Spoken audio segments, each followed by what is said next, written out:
When the company boss comes, he tells the girl to stop and not work. The girl, scared, asks what happened. The boss says she is Long Dan Dan and that she is 30 years old. The girl says yes, that's her. The boss tells her to pack her things and leave because she is fired. The girl asks why, saying she worked well, but the boss tells her not to talk nonsense and to leave. Meanwhile, another worker arrives and asks the boss why he is firing her when she worked even better than them.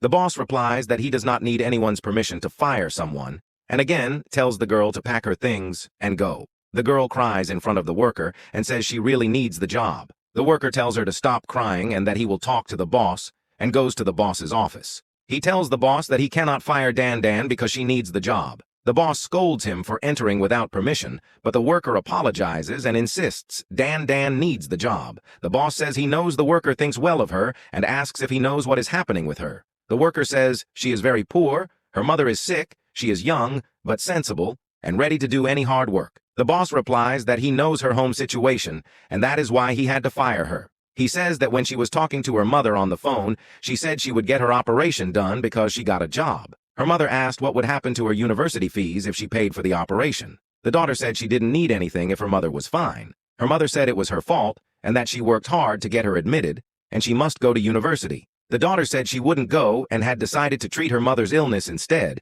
asking her mother to wait for her at home. When Dan Dan left, she left behind a university letter which they picked up, and it was her fee letter. The boss showed the letter to the worker and said he knew she was doing dirty and difficult work at their construction site, and although this might solve her problem, what about her future? The worker asked how she would now pay the fees, and the boss said he had arranged it. The secretary brought 2 lakh yuan and gave it to the boss. At that moment, Dan Dan ran in and begged the boss to let her work 5 more hours instead of firing her. The boss said he knew she was a sensible girl, and that was why he was firing her, because he wanted her to study, succeed in the future, and then take care of her mother. He said he knew her home was in difficulty, which was why he had arranged 2 lakh for her as a gift. The girl refused to take the money, but the boss said it was easy for him to earn money. Friends, tell us in the comments whether the boss did right or wrong by helping the girl, and share the video as much as possible so more people can give their opinions.